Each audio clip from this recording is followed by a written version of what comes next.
Hi, everyone. I'm Maggie McGrath, senior editor at Forbes. It has been more than 70 years since a major hurricane struck the northeastern part of the United States directly.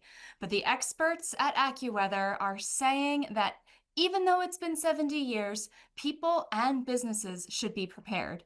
Joining us now to explain why they say this and what everyone should know as we're in the thick of hurricane season is Alex DaSilva. He is AccuWeather's lead hurricane forecaster. Alex, thanks so much for coming back. Yes, thank you for having me. So, you guys put out this report saying it's been 70 years since a direct hit has happened to the Northeast. But even though it's been that long, people should still be prepared. Why do you say that? Well, because the Northeast has had such a historic history with a lot of big time storms. The last hurricane to hit portions of New England was Bob in 1991. That was the last time New England was directly hit by a hurricane. The last time the Northeast was directly hit by a hurricane was Hurricane Sandy. Now, technically, it had already transitioned to an extratropical storm, but by all intents and purposes, Sandy basically was a hurricane. It had the hurricane strength. But in terms of the last major hurricane, you have to go all the way back to Carol in 1954. That was the last time a Category 3 or stronger hurricane. And then, of course, you all have to go all the way back to the 1938 hurricane, which was the big benchmark storm for portions of the Northeast. So you can see all of these different tracks coming through the Northeast. So there has been a history of big-time hurricanes in the Northeast, and it's certainly been a while. And we don't want people to become complacent just because there hasn't been a storm for so long. It's not a matter of fact of when or a matter of fact of if, it's a matter of fact of when that we're going to see another big time hurricane in the Northeast. I'm glad you mentioned Hurricane Sandy because as someone who lived in New York City when that storm hit, that certainly felt like a direct hit. So can you just briefly define what a direct hit feels like or is versus Hurricane Milton or Helene or some of the other storms we have seen over the last few years where we may get some wind and rain and hurricane-like effects, but clearly is not classified as a direct hit? Yeah, we've seen a very impactful storms over the last, 10, 15 years that have really caused a lot of damage in the Northeast, even though they didn't directly hit the Northeast. One great example, especially for the New York City area, was Hurricane Ida a couple of years ago, made landfall down along the Gulf Coast, but brought massive, massive flooding to New York City. There were radar estimates of 10+ inches of rain in New York City. So we can still see big time impacts even when storms make landfall hundreds, if not 1,000 miles away. But this is really nothing compared to if we had another direct hit from a major hurricane. Of course, a direct hit just means that the storm center makes landfall in portions of the Northeast. The core of the storm moves ashore.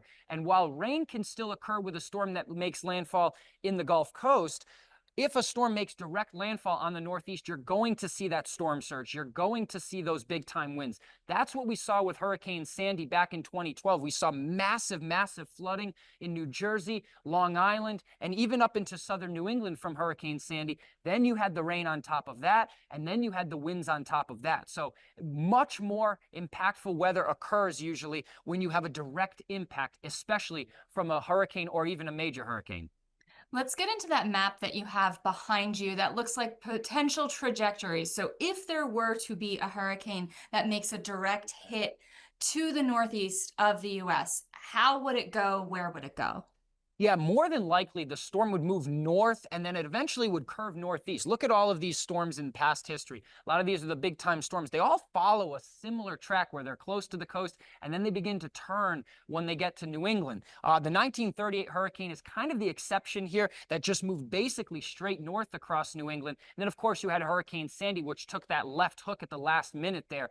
Those are very unusual tracks. The more common track is a track that follows more of these storms towards the north and east. Now, you need several different ingredients to go correct in order to get a hurricane in the Northeast. There's a lot of things that essentially have to go right for the setup to properly happen.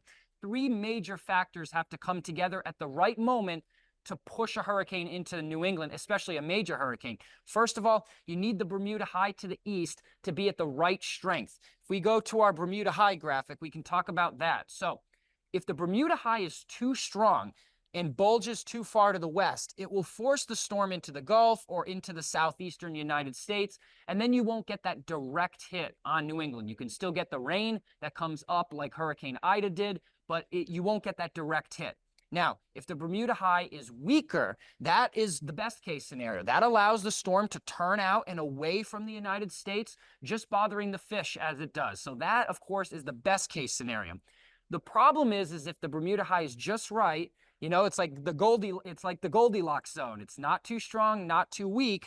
It can allow the storm to come up towards the East Coast. So that's the first ingredient that you need. If we go back here, you also need a dip in the jet stream to come into the east and force the storm to the north. It's kind of like a conveyor belt guiding the storm north towards New England. But the timing of that has to be exactly right. If the dip in the jet stream is too fast, it boots the storm out to sea. Of course, that's the best case scenario. And if it's too slow, the storm just moves into the Carolinas and moves inland. So you need the right timing of that jet stream coming in to pick up the storm and pull it to the north. And then you need a blocking high.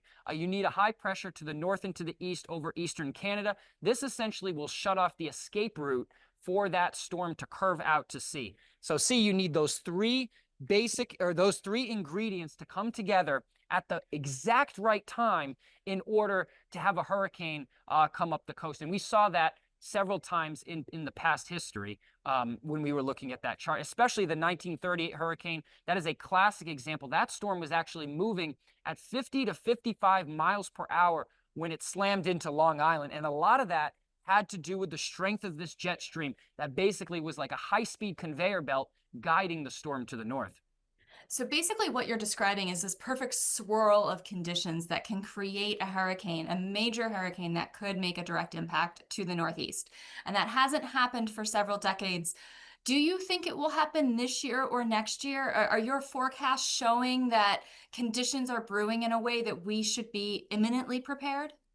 Well, the average return interval, or in other words, the average amount of time between hurricane hits on the Northeast is about every 15 to 20 years. Now, the last one was Hurricane Bob officially in 1991. So it's been over 30 years since we've seen a hurricane hit New England. So we're certainly due for that in terms of the length of time that we would average. Yeah. Can I restart that Yeah, one? I'm absolutely. sorry.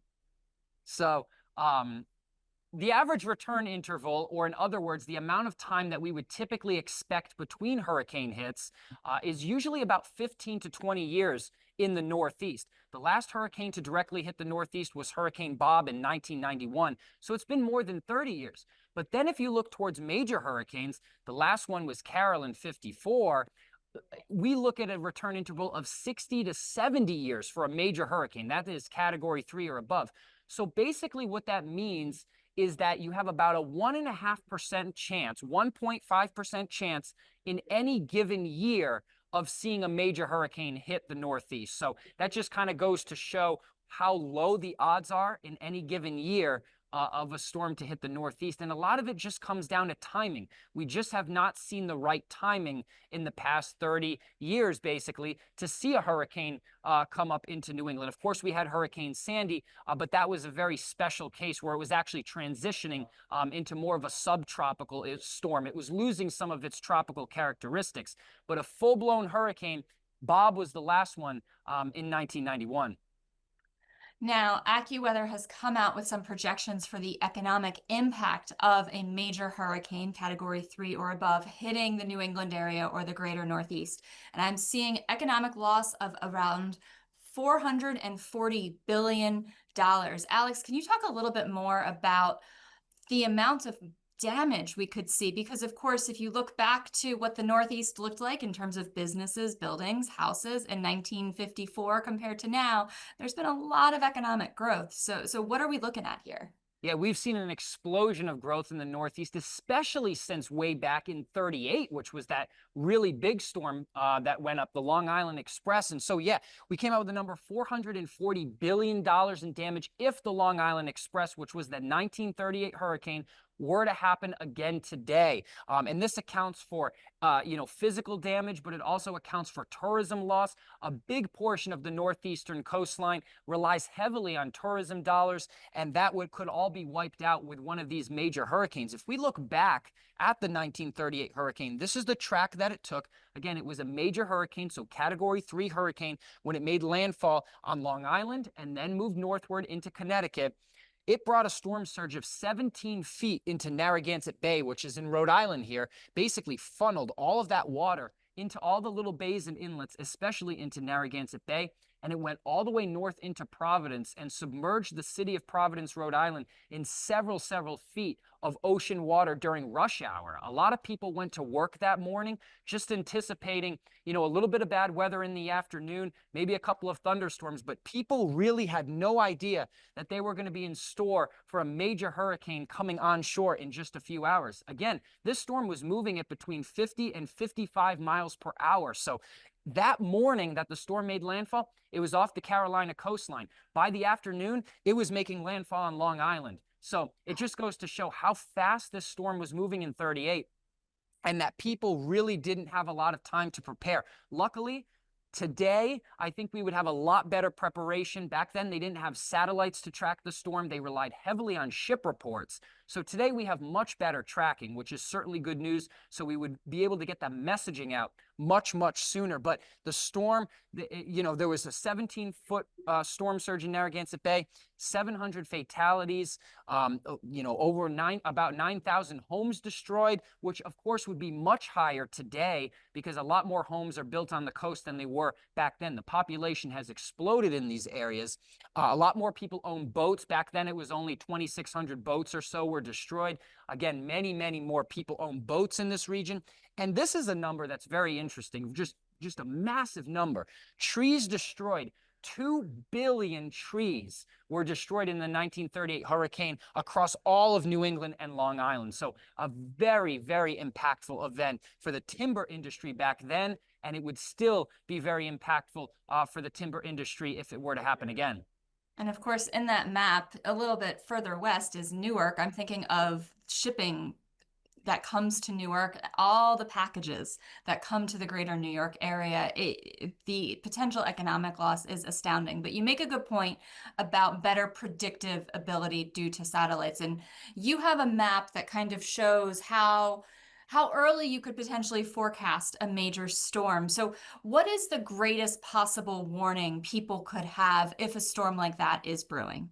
Yeah, so this map, I know it's got a lot of colors on it, but it basically illustrates how much lead time you would have based before it hit on the United States based on where the storm is currently located. So the days, these are days along the top here. So it's average days until landfall. So we always talk about storms coming off of the coast of Africa. A lot of times these big time hurricanes, about 80% of all major hurricanes actually originate as tropical waves coming off of the coast of Africa. Then they come across and strengthen. So a lot of the big time hurricanes, including many of the Northeast ones and the 1938 hurricane, did originate as tropical waves coming off of Africa.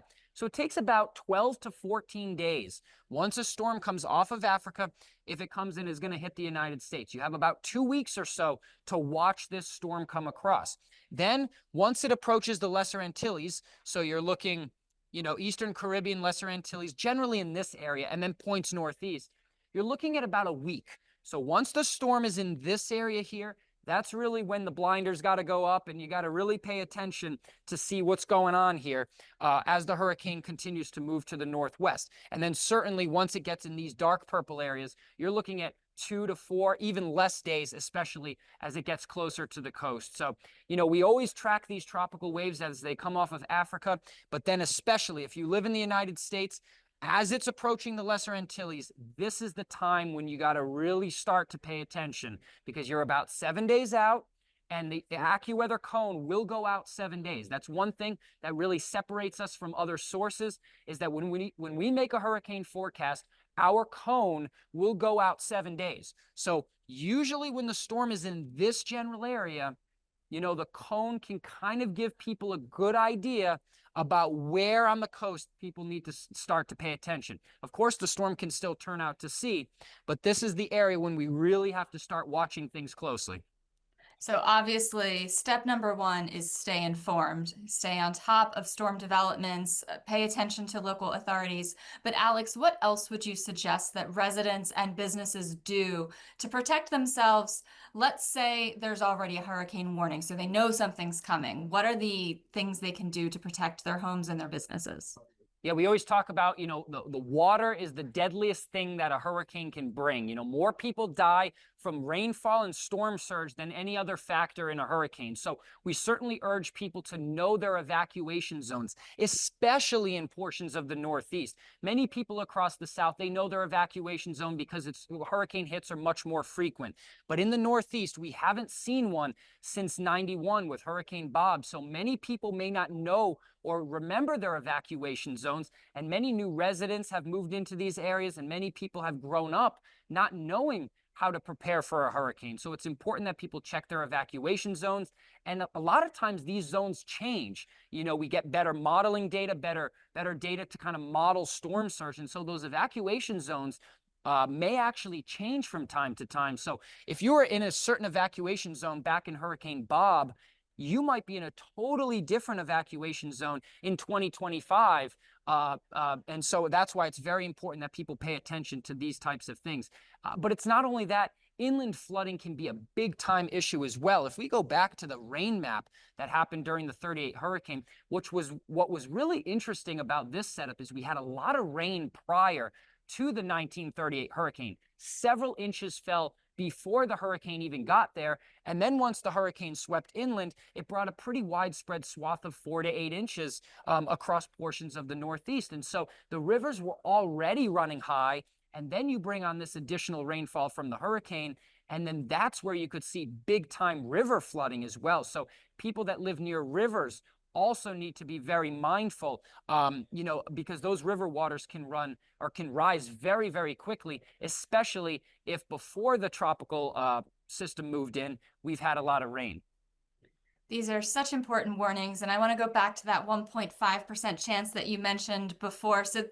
And just to be very clear, you are not forecasting a major hurricane landfall to the Northeast anytime in the next few weeks. This is meant to be just a warning to folks to remain vigilant and stay on guard, correct? Yes, that's absolutely correct. Right now, we are not forecasting, a major hurricane hit on the United States. In terms of average, it's probably about an average chance this year, just looking at some of the general patterns and guidance.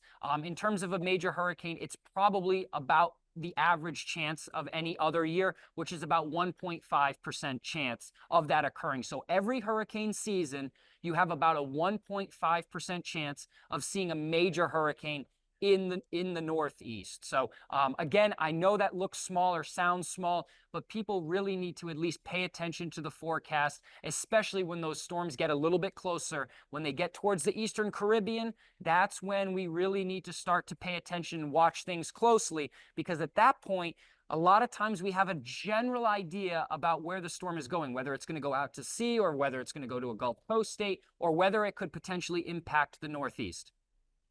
Now, we are speaking in August, so kind of in the middle of hurricane season. What should folks know about what AccuWeather is forecasting for hurricane season in the next few weeks, or maybe even into September, October? Yeah, we are already at 4 named storms so far this year. We have Dexter out there right now. We've seen 4 storms, no hurricanes quite yet, but the average hurricane isn't until about 7 to 10 days from right now. So, usually we don't see any hurricanes in the month of June and July. It's really in August where things begin to pick up. Like I said, we've seen 4 named storms so far this hurricane season. We're forecasting a total of 13 to 18 named storms in the Atlantic, but 7 to 10 hurricanes. So we really expect things to start picking up here during the month of August. We have several areas highlighted across the tropical Atlantic. We're watching 2 tropical waves that will be coming across the Atlantic here over the next week or so. The good news is one of them looks like it's going to be turning out to sea. But the one behind, the one that's about to emerge off of Africa in the next day or so, I think this is one that we need to watch very carefully because the patterns suggest that it could get pushed a little bit further to the west. Not necessarily saying it's going to head up towards the northeast, but it could be more of a threat to the United States potentially. So again, we are still, 2 weeks or more out from that potentially occurring. But we have to start paying attention because now, as we're moving into the month of August and then certainly into September, that is usually when the big uptick in hurricanes and major hurricanes occurs. We're forecasting 3 to 5 major hurricanes this hurricane season. And the number that everyone really cares about, how many are going to impact me? 3 to 6 direct impacts on the United States total. We've already seen Chantal, which moved into the Carolinas earlier this year. So that's one already checked off. So that means we're looking at another about 2 to 5 tropical storm or hurricane hits on the United States for this season. 2 to 5 tropical storm or hurricane hits remain for the United States this hurricane season. Alex DaSilva, lead hurricane researcher and forecaster at AccuWeather. We will have to have you back as those storms continue to develop. But in the meantime, thank you so much for your time and your insight. We always appreciate it. Thank you.